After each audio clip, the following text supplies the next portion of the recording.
جی یہ بہت اہم کانسیپٹ ہے طیب، اور کسی بھی بچے کے لیے، اور بلکہ بچہ کیا کسی بھی انسان کے لیے یہ بڑا امپورٹنٹ ہے کہ وہ طیب دیکھے، طیب سنے، طیب ایئر میں انہیل کرے، طیب کنزیوم کرے، طیب کھائے، طیب پڑھے. مطلب وہ جو ریڈ کر رہا ہے وہ طیب ہونا چاہیے، جو سن رہا ہے وہ طیب ہونا چاہیے، جو کھا رہا ہے وہ طیب ہونا چاہیے، جو ایئر کوالٹی ہے وہ طیب ہونی چاہیے.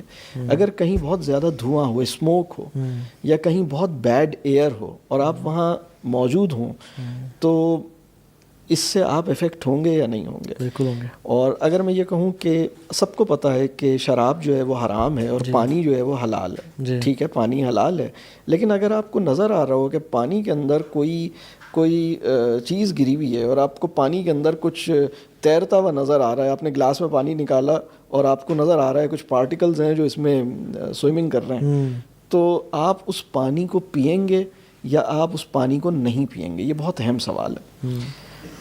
امام ابن تیمیہ کا ایک اسٹیٹمنٹ ہے، وہ فرماتے ہیں کہ اگر کسی انسان کو یہ معلوم ہو کہ جو چیز میں کنزیوم کر رہا ہوں اس سے مجھے نقصان ہوگا، صحیح، تو اس کا کنزیوم کرنا جائز نہیں ہے. اگر آپ کو پتہ ہے کہ جو کھانا میں کھا رہا ہوں اس کے کھانے سے میری صحت کو ایشو ہوگا تو اس کا کھانا جائز نہیں ہے. یہ بہت کامن سینس کی بہت لاجیکل بات ہے، لیکن چونکہ مطلب یہ اتنی اہم بات ہے اور امام ابن تیمیہ کی زبان سے جب یہ ہمارے پاس آ رہی ہے تو میں تو اس میں اللہ کا شکر ادا کرتا ہوں کہ انہوں نے یہ بات فرمائی، کیونکہ اس وقت تو لوگ اپنی سمجھ کو استعمال ہی نہیں کر رہے کھانے کے معاملے میں، اپنے لائف اسٹائل کے معاملے میں. وہ کیا پڑھ رہے ہیں؟ اب بچوں کے لیے ڈائری آف ومپی کڈس پڑھ رہے ہیں، اور اس کے بعد جو مسئلے ہو رہے ہیں وہ یہ تو پھر بھی بہت اچھا مٹیریل میں نے بتا دیا، اس سے بھی آگے کی چیزیں پڑھ رہے ہیں. یا اسی طرح بہت ساری ایسی چیزیں کنزیوم کر رہے ہیں جس کے نتیجے میں ان کا انٹرنل سسٹمز ٹھیک نہیں ہیں، یا وہ ایسی چیزیں دیکھ رہے ہیں. آپ کو پتہ ہے جب ہم موبائل فون کے اوپر دیر تک دیکھتے ہیں تو ہمارے مسائل کیا ہوتے ہیں؟ ہمارا جو گردن کا اینگل ہے وہ ایک خاص اینگل سے ہم اس کو دیکھتے ہیں، ہماری گردن میں مسئلہ ہو جاتا ہے. ہماری آنکھیں جو ہیں وہ مستقل، جب آپ ایکسیسو اسکرین ٹائم ہوتا ہے تو آپ آنکھیں بلنک نہیں کرتی ہیں، آنکھیں ڈرائی ہونے لگتی ہیں، اور آپ کو ایک عادت پڑ جاتی ہے بہت ساری چیزوں کو بس دیکھنے کی اور آگے گزرنے کی، ایک non reflective non thinking mode میں. یعنی mind has nothing to do just to take pleasure of what you see, that's it. تو یہ ایک مائنڈ کی ایسی عجیب و غریب ٹریننگ ہے، اور اس کے اندر خاص طور پہ اگر وہ غیر طیب ہے تو یہ جو طیب اور غیر طیب ہے یہ بہت اہم کویسچن ہے. دیکھیں وہ پانی حلال ہے، لیکن اگر پانی کے اندر کوئی غلط چیز ڈلی ہوئی ہے تو وہ پانی غیر طیب ہو گیا، وہ طیب نہیں ہے. اور طیب پانی کون سا ہے؟ طیب پانی وہ ہے جو باڈی کے لیے بینیفیشیل ہے، جو نافع بدن ہے. اور اس میں اور وہ اب اس میں کھانے کے معاملے میں بھی یہی مسئلہ ہے. پروسیسڈ فوڈ کھاتے ہیں، فروزن فوڈ ہے اس کو پھر وہ گرم کر کے کھاتے ہیں، کئی دن رکھ کے کھاتے ہیں. ایک مہینے کی فوڈ جو ہے وہ بنا کے اسٹور کر لیتے ہیں، پھر اسے مائکرو ویو میں گرم کرتے ہیں. مائکرو ویو ایک الگ مسئلہ ہے، ایئر فرائر ایک الگ مسئلہ ہے. جو ہمارے اپلائنسز ہیں کچن، جو ماڈرن کچن ہے اس نے تو مطلب مسئلے ہی مسئلے ہیں، اس کے اندر بہت سارے مسئلے ہیں. مطلب اگر ہم اپنے کھانے کو ٹھیک نہیں کریں گے، ہم جب یہ کنزیوم کرتے ہیں، اور اس کے اوپر بہت ریسرچز ہیں، میری تو کتاب ہے اس کے اوپر جس میں نے اس پہ کافی بات کی ہے اور کافی ریسرچز کوٹ کی ہیں اس میں. تو ہمارا کھانا ٹھیک ہونا چاہیے. کھانا مطلب اس میں جو بہت اہم بات ہے، کیا کھانا ہے، کب کھانا ہے اور کتنا کھانا ہے. یہ 3 سوال بہت اہم ہیں. تو کیا کھانا ہے میں وہ چیز جو قرآن کے اندر بیان ہوا نا کہ تم وہ کھاؤ جو زمین پہ ہم نے تمہارے لیے پیدا کیا ہے، مما فی الارض، کلوا مما فی الارض حلالا طیبا. یہ تین جو ورڈز ہیں نا، ارض، حلال اور طیب، یہ بڑے کمال کے الفاظ ہیں. زمین پہ جو، تو وہ کھائیں جو زمین میں پیدا ہوا ہے، وہ نہیں کھائیں جو فیکٹری میں پیدا ہوا ہے. پروسیسڈ فوڈ یعنی جو پلانٹ میں اگتا ہے وہ آپ کھائیے، جو پلانٹ میں بنتا ہے وہ نہیں کھائیے. ٹھیک ہے. تو پہلے تو ہماری فوڈ چوائسیز ٹھیک ہونی چاہیے. اب دیکھیے روزہ جو ہے وہ تقویٰ پیدا کرتا ہے، ہم نے یہ سنا ہے، جی، لیکن ہم اس کو غیر طیب سے افطار کرواتے ہیں. ہم وہ پکوڑے اور سموسے سے روزے کو، ایسا لگتا ہے کہ پکوڑے اور سموسے کے ساتھ روزہ افطار کرنا جو ہے وہ افضل ہے، اس کا زیادہ اجر ملے گا. خاص طور پہ جو بازار میں مل رہا ہے وہ تو طیب نہیں ہے. ہاں، گھر کے اندر اگر آپ اس کو بالکل ہول ویٹ اور اس کو بالکل اس طرح ان انگریڈینٹس کے ساتھ بناتے ہیں اور اس کا پورا اہتمام کرتے ہیں تو وہ ایک الگ عمل ہے کہ بھئی آپ اس کے اندر آپ پروسیسڈ میٹ نہیں ڈال رہے، اس کے اندر ساری چیزیں آپ فریش استعمال کر رہے ہیں، تو پھر وہ ایک الگ چیز ہے. اور اس میں ایک اور چیز یہ ہے کہ وہ کھانا جس کو ڈسپلے کیا گیا ہے، جس کھانے کے اوپر بہت سارے لوگوں کی نظر لگی ہے، نظر پڑتی ہے، جس کھانے کو مطلب سجایا گیا تھا اور بہت سارے لوگ اس کو دیکھ رہے تھے، اور آپ اس کو لے کے، اور خاص طور پہ جو باہر آؤٹ ڈور کھانا کھا رہے ہوتے ہیں، خاص طور پہ جو راستے میں چلتے ہوئے کھانا کھا رہے ہوتے ہیں، بہت سارے بچوں کے مسائل میں سنتا ہوں کہ بچہ جو ہے اس کی صحت کا ایشو ہے، وہ کھانا نہیں کھاتا، اور میں پوچھتا ہوں اچھا بھئی آپ کیسے؟ وہ تو ہم صبح گاڑی میں بٹھاتے ہیں تو وہ جاتے ہوئے بس راستے میں ہی گاڑی میں ہی اس کو ناشتہ کرا رہے ہوتے ہیں. تو گاڑی میں مطلب بہت سی چیزیں ہمیں سوچنی چاہیے. یہ بہت اہم بات ہے کہ وہ انسان جو کھانا پکا رہا ہے آپ کے بچوں کے لیے، کیا وہ خود اور اپنے بچوں کے لیے بھی کیا وہ کھانا اپنے اس کے بچوں کو بھی اسی طرح کا کھانا اویلیبل ہوگا؟ تو یہ جو سارے فیکٹرز ہیں، یہ فیکٹرز تو بہت مطلب اس میں، اور یہ بات بالکل ٹھیک ہے کہ جو کھانا پکا رہا ہے اس کی محبت، اس کا اخلاص، اس کا جذبہ کہ میں آپ کو کھانا کھلاؤں، وہ کتنا اس کے اندر یہ کتنا سنسیئر ہے، کتنا محبت ہے، کتنا پیشن ہے، اور پھر اس کا اپنا روحانی اور اس کا اپنا ایک ایمان کا مرتبہ کہ وہ کس سطح پر ہے، اور وہ اذکار کرتا ہے، وہ بسم اللہ پڑھ کے یہ کام کرتا ہے. یہ سارے فیکٹرز بہت اہم ہیں. ہاں دیکھیں، پہلے دو چیزیں ہیں. ایک تو یہ کہ ہم جو طیب ہے نا، ہمیں یہ دیکھنا ہے کہ جو پروسیسڈ فوڈ ہے اس کو ہم اوائڈ کریں، اور اس میں ہم اور جو اسی طرح جو 3 وائٹ پوائزنس کہلاتے ہیں، جن کو سفید چینی ہے، وائٹ شوگر ہے، وائٹ سالٹ ہے، وائٹ آٹا ہے جو فائن آٹا، ریفائنڈ آٹا ہے، تو یہ سب اس سے تو پہلے بچنے کی کوشش کی جائے. پھر اس کے بعد جو کوکنگ ہے اس کے اندر ہمیں دیکھنے کی ضرورت ہے کہ ہم کبھی کبھی کنوینئنس اور اسپیڈ کے چکر میں ہم اس کی نیوٹریشنل ویلیو پہ کمپرومائز کر لیتے ہیں اور اس کے ساتھ ہم کوئی مسئلہ پیدا کر دیتے ہیں. تو یہ اس کو ہمیں دیکھنے کی ضرورت ہے.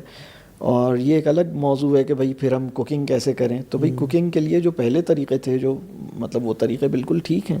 اور پھر ایک مسئلہ یہ بھی ہے نا کہ ہم کنوینئنس کے چکر میں بہت سارا یا تو پکاتے ہیں یا باہر سے بہت سارا منگواتے ہیں اور پھر بعد میں اسے کنزیوم کرتے ہیں. تو وہ بھی ٹھیک نہیں ہے. مطلب اب یہ اتنا بڑا کام ہے کہ اگر کوئی اس کام کو سمجھے کہ طیب اور غیر طیب کا مسئلہ کیا ہے، تو پھر تو وہ مطلب پھر تو وہ گھر کے مطلب پھر وہ اپنی ان چیزوں کو ٹائم دے گا. یہ مطلب اتنا اہم کام ہے. بہت اہم بات ہے. اس میں 2-3 باتیں سمجھنے کی ہیں. نمبر 1 کہ اس وقت آپ دیکھیے کہ کتنے فیصد لوگ بیمار ہیں ہماری سوسائٹی میں. ان کو کانسٹیپیشن ہے، ان کو کوئی نہ کوئی النس ہے، کوئی نہ کوئی مسئلہ ان کے ساتھ چل رہا ہے. اور اگر بیمار نہیں بھی ہیں بظاہر تو وہ لیتھارجی ہے، ان کے اندر انرجی کی کمی ہے، ان کے اندر کوئی ڈیفیشینسی ہو رہی ہے، کہیں پین ہو رہا ہے، کہیں کچھ ہو رہا ہے. تو یہ مسئلے اتنے زیادہ ہو گئے ہیں لوگوں کے. اور اس کی وجہ اس کی ایک بہت بڑی وجہ ان کی خوراک ہے. ان کے غیر طیب وہ کنزیوم کر رہے ہیں، ان کا لائف اسٹائل ٹھیک نہیں ہے. تو یہ اس کی بڑی وجہ ہے. تو اگر ہم اپنی خوراک کو ٹھیک کریں گے تو ایک چیز تو یہ کہ ہمیں صحت حاصل ہوگی. دوسری بات یہ ہے کہ ہماری اکانومی جو ہے وہ ہماری بہتر ہوگی. ہم بہت ساری مطلب علاج کے اوپر، دوائیوں کے اوپر جو ہمارا پیسہ خرچ ہوتا ہے وہ نہیں ہوگا. پھر ہماری انرجی لیول اچھا ہوگا، ہم ایکٹیولی اپنی لائف کے اندر کوئی کام کر سکیں گے. پھر ہم اللہ کی مطلب ایک اوبیڈینس بھی تو ہے نا کہ بھائی اس نے کہا کہ تمہیں طیب کھانا ہے تو اس کی بات کو ماننے میں کوئی خیر ہوگی، کوئی حکمت ہوگی. تو اس بات کو قبول کرنا چاہیے. مطلب لوگوں کو لگتا ہے کہ بس ایک ریس لگی ہوئی ہے، اس ریس میں جانا ہے. ان کے اوور آکیوپائی کر لیا ہے لوگوں نے اپنے آپ کو، اور بہت زیادہ بہت جلدی کرنا چاہتے ہیں. جلدی سے کم وقت میں بہت سارا کام اور بس یہ ہے. اور اس میں وہ رکتے نہیں ہیں, ٹھہرتے نہیں ہیں, غور نہیں کرتے, سوچتے نہیں ہیں, اور اس کی وجہ سے مطلب بہت مسائل بڑھ رہے ہیں. اگر ہم ایک کام کریں, ہم کسی دن بیٹھ کے سورہ فاتحہ ہم نماز میں پڑھتے ہی ہیں الحمدللہ روزانہ ہی, سب کو کئی دفعہ, کوئی تقریباً ہر فرض نماز میں ہم سورہ فاتحہ, تو بلکہ ہر نماز میں ہر رکعت میں سورہ فاتحہ پڑھی جاتی ہے. تو کسی دن ٹائم نوٹ کریں کہ کتنی دیر میں آپ سورہ فاتحہ, جو آپ مطلب جو یوزول آپ کا جس اسپیڈ میں آپ سورہ فاتحہ پڑھتے ہیں, چوتھے گیئر میں یا تیسرے گیئر میں, تو اس کا ایک ایوریج ڈیوریشن کتنا ہے. اور پھر اس کے بعد یہ غور کریں کہ اگر پوری سورہ فاتحہ پہ ریفلیکٹ کرتے ہوئے گزرنا ہے, یا اس پہ تھوڑا سا اس کے معنی کو ذہن میں رکھنے کی کوشش کرنی ہے, تو اس کی سپیڈ کتنی ہونی چاہیے. اور پھر ایک ایک لفظ پہ رک کے اطمینان سے پڑھیں. ذرا ایک آیت پڑھنے کے بعد رک جائیں اور سوچیں کہ یہ میں نے کیا بولا, اور اس کا کوئی رسپانس ہو سکتا ہے اللہ کی طرف سے آ رہا ہو, تو ذرا رک جائیں. پھر دوسری آیت پڑھیں, پھر رک جائیں, اور پھر اس کی ڈیوریشن چیک کریں کہ یہ کتنی دیر میں ختم ہوگی. تو اتنی اسپیڈ ہے, اس اسپیڈ نے ہماری زندگی سے برکت ختم کر دی ہے, اس اسپیڈ نے ہماری زندگی میں سکون ختم کر دیا ہے, اطمینان ختم کر دیا ہے. جو اچھے کام کی بھی جو امکانی خیر ہو سکتی تھی, ہم اس کو بھی جلدی میں کرنے کی وجہ سے اچھے کاموں کی بھی امکانی خیر سے ہم نے اپنے آپ کو محروم کر لیا ہے. مطلب ایک بہت اچھا عمل ہے, دعا ایک بہت اچھا عمل ہے, اذکار بہت اچھے عمل ہیں, جی, لیکن اگر اذکار مائنڈ لیسلی ہو رہے ہیں اور اسپیڈ میں ہو رہے ہیں, اور ایک مطلب پتہ ہی نہیں کہ بندے نے کب کیا پڑھا اور کتنی دیر میں کیا کیا, اسے یاد ہی نہیں ہے, اور وہ اذکار کو بعض اوقات مائنڈ لیسلی ریپیٹ, وہ سوچتا ہے شاید اس نے نہیں پڑھے, شاید پڑھے, تو وہ پھر دوبارہ پڑھتا ہے. لوگوں کی حالت یہ ہو گئی ہے کہ لوگ ان سب چیزوں کی وجہ سے, جو ان کی انسیکیورٹیز ہیں, ان کے جو فیوچر کے حوالے سے ان کو جہاں اپنے لیے جو ٹارگٹس انہوں نے سوچے ہوئے ہیں, اس کی وجہ سے مزاج میں ایک آبسیشن پیدا ہو رہا ہے. ٹھیک ہے OCD نہ بھی ہو, لیکن آبسیشن ضرور ہے تقریباً ہر بندے کو ہمارے معاشرے میں. تو اور یہ رجحان جو ہے وہ ہمارے نیکی کے جو اچھے, مطلب جو بڑے اچھے کام ہیں نا, قرآن کی تلاوت ہے, نماز ہے, ان میں بھی جلدی ہے, ان میں بھی چونکہ جلدی بھی ہے, مائنڈ لیسنس بھی ہے, ایک پریشانی بھی ہے. اور پرابلم یہ ہو رہا ہے کہ مطلب جیسے بہت سارا کرنا ہے اور بہت جلدی کرنا ہے. تو رمضان آ رہا ہے, بہت سارے قرآن ختم کرنے ہیں اور جلدی جلدی کرنے ہیں, اور مطلب رکنا نہیں ہے, ٹھہرنا نہیں ہے, سوچنا نہیں ہے. تو قرآن کا ہم سے جو لازمی مطالبہ ہے, اس میں سے ایک مطالبہ ہے تدبر.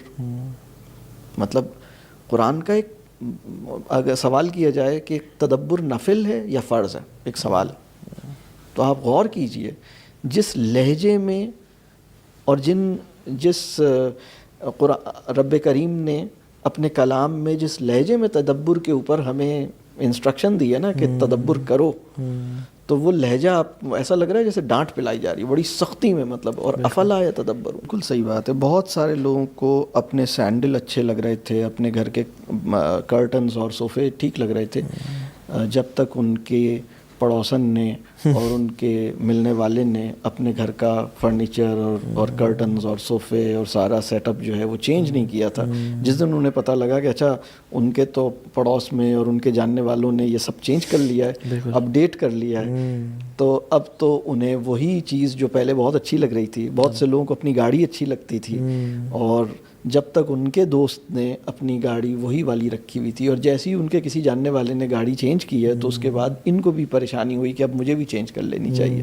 اور سوال یہ ہے کہ آپ جو گاڑی چینج کرنا چاہ رہے ہیں یا گھر کے فرنیچر کو چینج کرنا چاہ رہے ہیں, اس کی وجہ کیا ہے؟ اس کی کیا وجہ یہ ہے کہ دوسروں نے چینج کی ہے اس لیے آپ چینج کرنا چاہ رہے ہیں, یا اس کی وجہ یہ ہے کہ اس کے اندر کوئی مسئلہ پیدا ہوا ہے, کوئی خرابی ہے, یہ اپنی فنکشنل جو اس کا رول ہے اس میں کوئی ایشو پیدا ہوا ہے؟